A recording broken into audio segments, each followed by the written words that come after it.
শ্রী শ্রী মায়ের কথা। আজ আমরা মায়ের কথা শুনব স্বামী গৌরীশ্বরানন্দ মহারাজের লেখা থেকে। মাকে যেমন দেখেছি। একবার পাবনা থেকে এক দাদা বৌদি এসেছিলেন মায়ের কাছে দীক্ষা নিতে। মা অকাতরে সকলকে দীক্ষা দিতেন। তাদেরও দীক্ষা হলো। দাদার নাম শ্রী কালীপদ রায়। তিনি স্কুলের শিক্ষক। বৌদির বয়স কম। আমার সামনে ঘোমটা দেওয়ায় মা বললেন, বৌমা, তুমি রামময়ের কাছেও লজ্জা করো? ও তো আমার মেয়ে গো। তখন আর তিনি ঘোমটা দিতেন না। একদিন দেখলাম বৌদি একসঙ্গে 3খানা রুটি বেলছেন। আমার সঙ্গে তখন বৌদির বেশ ভাব হয়েছে। আমি তার পাশে বসে পড়লাম ও বললাম, বৌদি, আমাকে শিখিয়ে দিন। তিনি দেখিয়ে দিলেন।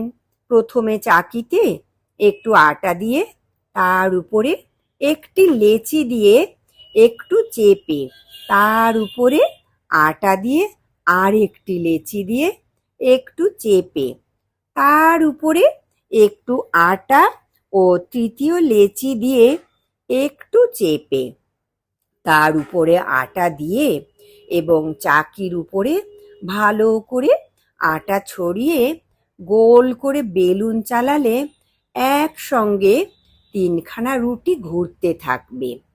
হাত দিয়ে ঘোরাতে হবে না। যখন ধার ও মাঝ বেশ সমান ও পাতলা হবে, তখন 2খানা দিয়ে উল্টে পাল্টে ঝেড়ে নিলেই হবে। শিক্ষা তো হলো। অভ্যাস করতে গিয়ে দেখলাম 3খানার বদলে 1খানা হয়ে গেছে। বুঝলাম মাঝখানে আটা কম দেওয়া হয়েছে। বেশি আটা দিয়ে করতে তবে 3খানা হলো, কিন্তু ভারতবর্ষের মানচিত্রের মতো টেরা বেঁকা হলো, গোল আর হলো না।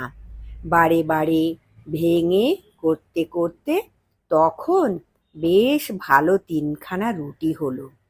একদিন পুরুষ ভক্ত বেশি ছিলেন, মেয়ে ভক্ত কেউ ছিলেনই না। মা অনেক আটা মাখতে নিলেন। আমি মেখে ঠেসে রাখলাম। মা নলিনী দিদিকে বললেন, নলিনী, তুই রুটি শেখ, আমি ও রামময় তোকে বেলে জুগিয়ে দিই।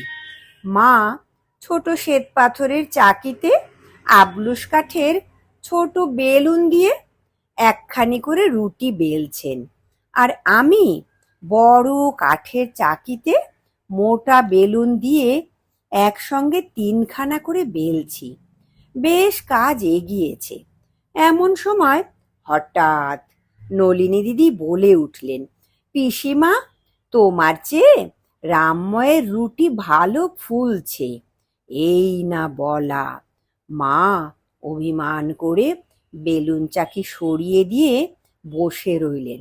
বললেন, আমি রুটি বেলতে বেলতে বুড়ি হয়ে গেলাম, আর রামময় দুধের ছেলে, গলা টিপলে মুখ দিয়ে দুধ বেরোবে, সে আমার চেয়ে ভালো রুটি বেলছে, আমি আর বেলবো না। ওই বেলুক। মা তো বেলুন চাকি সরিয়ে বসে রইলেন। আমিও বেলুন চাকি সরিয়ে দাঁড়িয়ে পড়লাম এবং মাকে বললাম, আপনি যদি না বেলেন তবে আমিও বেলবো না, আমিও চললাম। মা দেখলেন একসঙ্গে দুজনে বেললে তাড়াতাড়ি কাজ শেষ হবে এবং ঠাকুরের ভোগ দিতে ও ছেলেদের প্রসাদ দিতে দেরি হবে না। তাই তিনি আবার বেলতে বসলেন।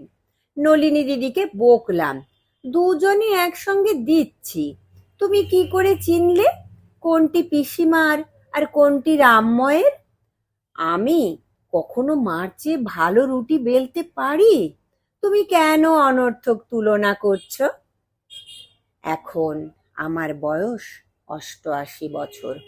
যখন এইসব ভাবি, তখন মা কেন এরূপ অভিমান করলেন, তার কারণ খুঁজতে গিয়ে শাস্ত্রে পাই এদের বিচিত্র ব্যবহার হয়, কখনো ছেলে মানুষের মতো এবং কখনো প্রাজ্ঞের মতো অকাতরে সকলকে শিক্ষা দিচ্ছেন, সকলের প্রশ্নের সমাধান করে দিচ্ছেন, আবার ছেলে মানুষইও করছেন। জয় ঠাকুর, জয় মা, প্রণাম মাগো।